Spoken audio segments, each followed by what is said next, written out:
we invite you to hear the story of George Nail, a pioneer and underground foreman at the Mount Pleasant mine in Grizzly Flats. This is a story about the challenges of the 1880s, the dangers of mining, and the unexpected turn of a loving family's life. But more than that, it's a testament to the strong women he left behind. His wife Lucinda and their daughters Hattie and Georgia, and their incredible resilience and character in the face of tragedy. My name is Nail, George Nail. I was born in California in 1851. You can't not know a thing or two about gold mining if you grew up in California in the 1850s and 60s. Let me tell you, I know a thing or two. See, I was the underground foreman for the Mount Pleasant mine in the early 1880s. That mine was founded by Mr. Victor J.W. Steele in 1852. There's a fork in the Cosumnes River up near the mine that still bears his name, Steely Fork. Steely Mine was renamed Mount Pleasant in the 1860s. There are a lot of mines in operation up near Grizzly Flats around that time. Mount Pleasant yielded over 72,000 ounces of ore between the years of 1881 and 1887. And I was right there till the winter of 1884. But I'm not here to tell you about myself. I'm here to tell you about my little family and my strong girls I love so much. Everyone knows mining ain't the safest occupation in the world, but my wife Lucinda and I had some property, and work at the Mount Pleasant was a good paying job. I had an older brother and sister living nearby, James and Amanda. Lucinda had 2 sisters and 3 brothers. Most of us had our homes up near Grizzly Flats. Lucinda and I got married in 1877. It was December. She was 18, I was 26. We welcomed our first little girl the very next year. That was Ollie. We only had her 8 months. When we had little Hattie Mae, we felt blessed. She made it through the first year, the second year, and the third year. I need to tell you about work at the mine. You see, Mount Pleasant operated a 20-stamp mill to crush the ore. Now, when it comes to quartz mining, many the wise man will tell you, you need to invest underground first. Too many put too much into equipment and milling topside, but never get anything out of the ground. My job was to organize the workers, the tools, and look for signs we were working in the right direction. And when you're working underground, it doesn't really matter too much what time of year it is. So that fall, right after Hattie turned 3, things were looking pretty good for my work. When Christmas wasn't far off, and just in time for our 7th anniversary, Lucinda informed me we'd be expecting a new arrival in the spring. Time had gone by so quick. It hadn't seemed like 7 years I've been married. I had so much to look forward to, and then I got to thinking how cold those winters can get up there in Grizzly Flats. So I got Lucy and Hattie packed up and hitched up the buggy to take them down to El Dorado. They could stay with Lucinda's sister and her husband where it's fair weather. I could work on the farm and the house and not worry about losing my job. And I wouldn't have to worry about Lucy working too hard or getting too cold. So we had our little Christmas celebration down there with the family. Lucinda and her sister sewn together a bunch of baby clothes.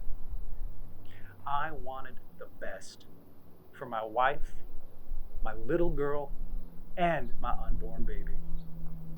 Things don't always work out the way you figure, do they? I kissed them goodbye and I headed for home with the buggy all loaded with the baby's clothes and the gifts. I never made it home. It was like I was gone without a trace.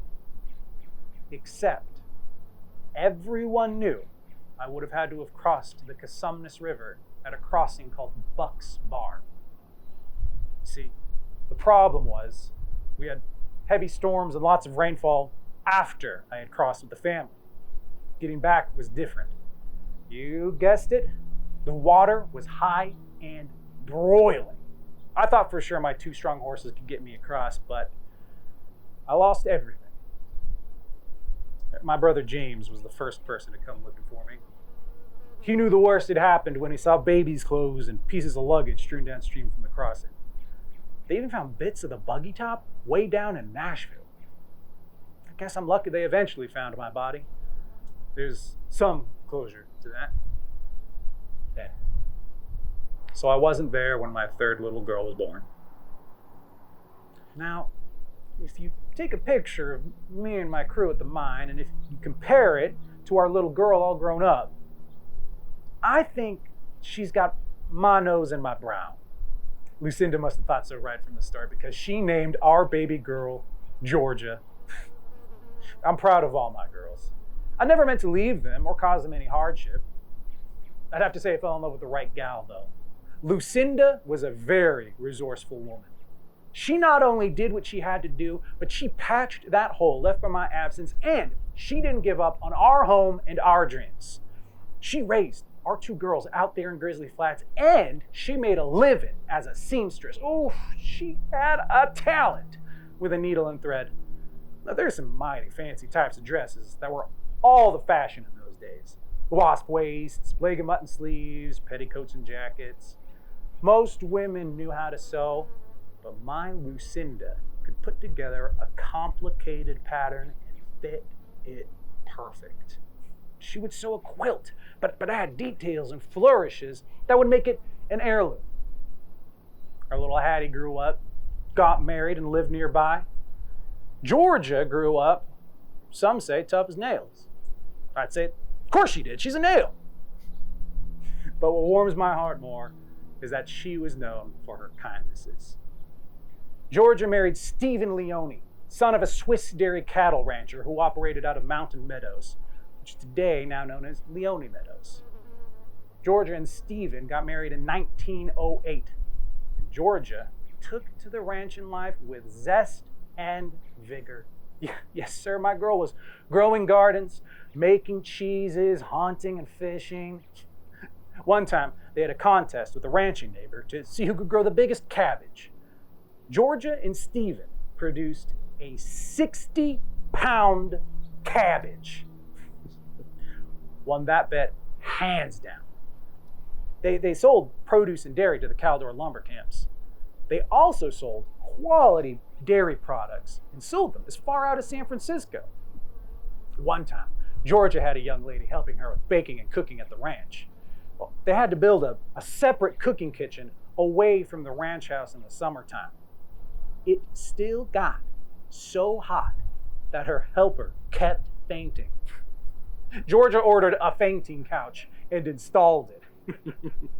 Hattie took after her mother and lived a more traditional life. She had her share of heartbreak, though, after being married and widowed to Ernest Hoxie after 5 years. She eventually remarried to Dr. Fred Watt, a widower himself with 3 children whom she helped raise. They moved out to Lassen for some time until he eventually passed away in 1941. Georgia never had any kids of her own, and I'm sorry to hear that. She would have been a good mother. Didn't stop her from becoming a member of the school board out there in Grizzly Flats, though. The kids all loved her. There are stories of how she came up with all sorts of ideas and activities for the kids to do. There were plays and festivals.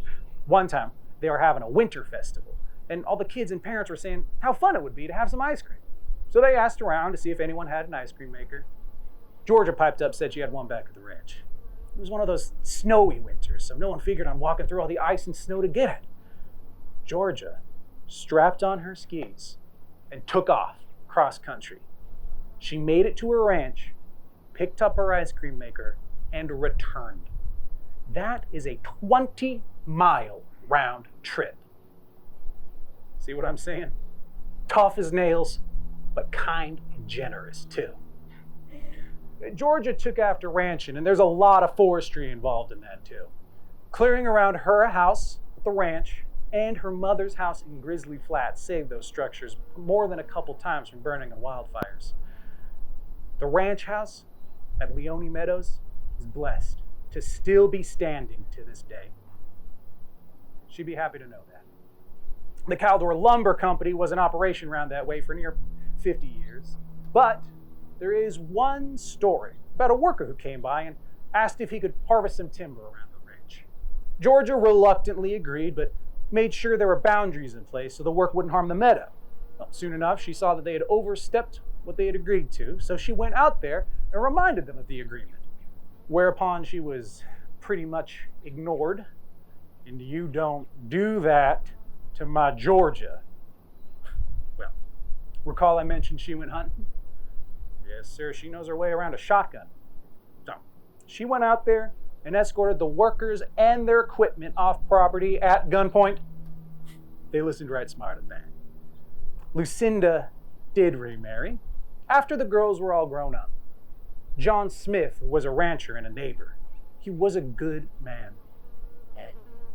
They didn't have that long to enjoy each other's company, though. Lucinda got sick with stomach cancer. She went down to Sacramento so they could operate on her and try and cut it out. That was in 1909. She was considered a pioneer for even trying such a thing. I wish it had worked out for her. After she passed, John made sure the house and the property went back to the girls. Both of them outlived their husbands, and both of them moved back to my house and my property. Even then, Georgia was the one who was known for going out and growing the garden and hunting, and Hattie Mae was the one who would take care of the house and cook for the both of them. I'm proud of them.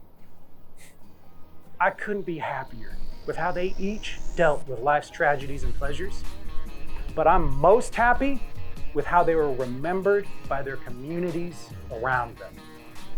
They didn't just accept what happened to them. They took it and they made it better. They were tough women. Strong women. Kind women.